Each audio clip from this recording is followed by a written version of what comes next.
Bienvenidos a la introducción de nuestro seminario de grupos pequeños, que es Siguiendo el modelo evangelístico de Jesús.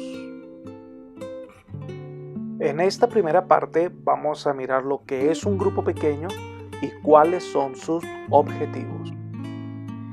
La primera definición que vamos a considerar de grupos pequeños la encontramos en el Manual Operativo de Grupos Pequeños de la Unión Mexicana Central. Un grupo pequeño es una pequeña congregación conformada entre 3 a 5 como mínimo y 12 a 15 personas como máximo que, reunidas en grupo y guiadas por un líder, satisfacen necesidades sociales, espirituales y emocionales. Así que un pequeño grupo es normalmente entendido como una cantidad, un número pequeño de personas, más o menos de 6 a 10.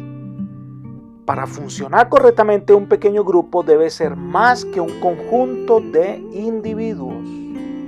Así que un grupo pequeño de éxito es más que números, es un organismo, es compañerismo, es un tipo de comunidad. Gregory Lawson, en uno de sus artículos, amplía el concepto de lo que es un grupo pequeño, al decirnos que una célula es un grupo pequeño con un tamaño ideal de 8 a 15 personas que se reúnen de manera regular para la adoración, el estudio de la Biblia, la obra misionera, el discipulado y la oración. Por su parte, Roberta Hastings, en una de sus clases, resume lo que es un grupo pequeño diciendo: un grupo pequeño es una reunión deliberada en la que se reúnen frente a frente de 3 a 12 personas en un horario regular con el propósito común de descubrir y crecer en la vida abundante de Cristo.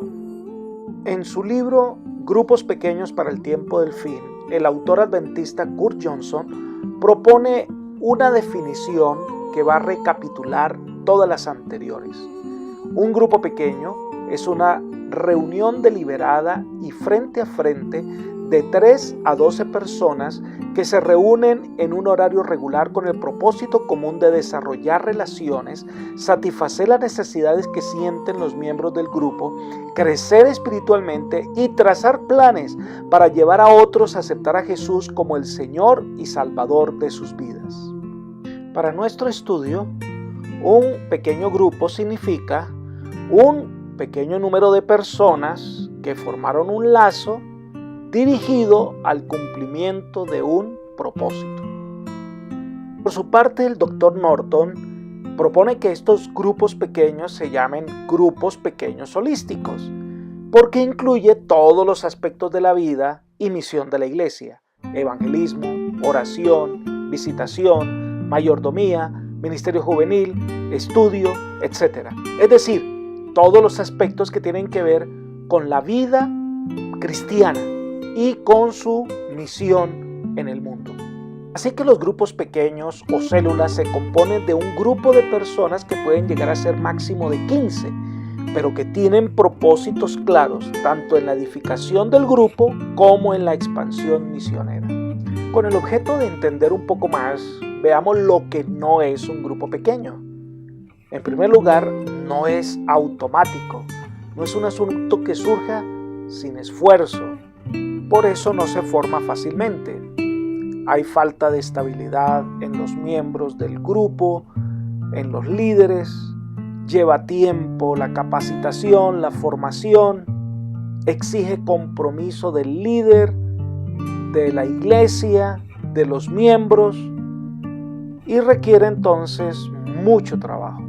Algo que debe quedar claro en la mente de todos es que los grupos pequeños no es la solución para todos los problemas de la iglesia.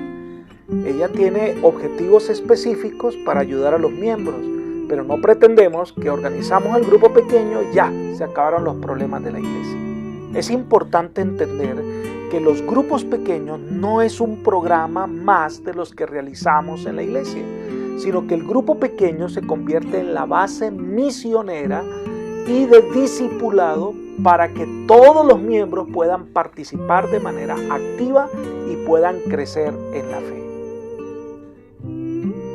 Ahora comparemos una iglesia tradicional a una iglesia en grupos pequeños. La iglesia tradicional está centrada en programas, muchas reuniones y actividades. La iglesia de grupos pequeños está centrada en las personas. Su objetivo es ayudar a los miembros y a los no creyentes. En la iglesia tradicional las actividades están centradas únicamente en el edificio o el templo, mientras que en los grupos pequeños el ministerio se desarrolla en los hogares, va a la comunidad. La iglesia tradicional conserva la filosofía venir, atraer la gente al templo, mientras que la iglesia de grupos pequeños tiene la filosofía de ir, alcanzar a las personas donde viven. La iglesia tradicional, la mayoría de los miembros pasan mucho tiempo en el templo, en actividades y reuniones, poco tiempo para la evangelización. Mientras que los miembros de la iglesia de grupos pequeños pasan la mayor parte del tiempo relacionándose con las personas para ganarlas como discípulos de Cristo. ¿Cuáles son entonces el objetivo, el propósito de los grupos pequeños? La escritora inspirada Elena de White es quien mejor presenta los objetivos de los grupos pequeños al escribir: si hay muchos miembros en la iglesia, organícense en pequeños grupos para trabajar no solo por los miembros de la iglesia, sino a favor de los incrédulos. Así que son dos objetivos: trabajar por los miembros de la iglesia y trabajar a favor de los incrédulos. Así que el primer objetivo es trabajar por los miembros de la iglesia. Eso significa fortalecer lazos de amistad, unir a la iglesia en oración y el estudio de la Biblia en los hogares, ayudar a cada miembro a participar de manera activa en todas las actividades espirituales de la iglesia y velar para que sus necesidades espirituales, materiales, físicas y familiares puedan ser suplidas. Además, el discipulado se hace más efectivo a través de los grupos pequeños. Fortalece la fe de cada miembro de la iglesia y llegamos todos a entender cuál es nuestro lugar en la viña del Señor. Crecemos más efectivamente cuando nos ayudamos mutuamente en la fe y se ministra mucho mejor al creyente recién convertido. Elena de White en la misma cita nos habla de cómo en los grupos pequeños se puede cumplir eso. Ella dice: mantengan íntegro su vínculo de unión, cerrando sus filas por el amor y la unidad, estimulándose unos a otros para progresar y adquiriendo cada uno valor, fortaleza y ayuda de los demás. Revelen la tolerancia y la paciencia que manifestó Cristo y, evitando las palabras apresuradas, usen el talento del habla para edificarse unos a otros en la santísima fe. La primera función del grupo pequeño es el trabajo interno, velar por ministrar a los miembros. Pero el grupo pequeño saludable debe extenderse. No es un grupo cerrado, no es solo para sentirnos bien y servirnos los unos a los otros, sino que debe extenderse a los que están a nuestro alrededor. Por eso el segundo objetivo es trabajar por los inconversos. Por eso, una vez que el grupo se ha consolidado, es decir, que los miembros se conocen unos a otros, que los miembros han orado los unos por los otros y que cada uno entiende la importancia de ser un hijo de Dios, entonces, como Elena de White continúa aconsejando, trabajen con el mismo amor que Cristo en favor de los que no están en el redil, olvidándose del yo en su esfuerzo por ayudar a otros. Mientras trabajen y oren en el nombre de Cristo, aumentará su número.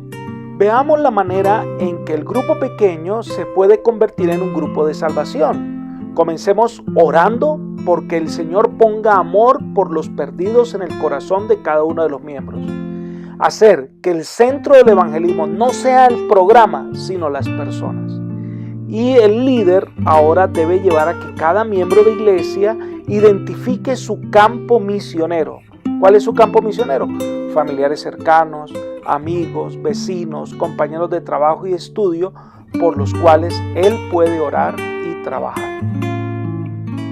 Llegando a la conclusión de esta introducción al seminario, podemos decir que los grupos pequeños son reuniones que tienen como propósito ayudar a los miembros de iglesia a crecer espiritualmente, atender sus necesidades y ayudarles a compartir el mensaje de salvación. Este método es efectivo para un verdadero discipulado. Fue el método evangelístico de Jesús.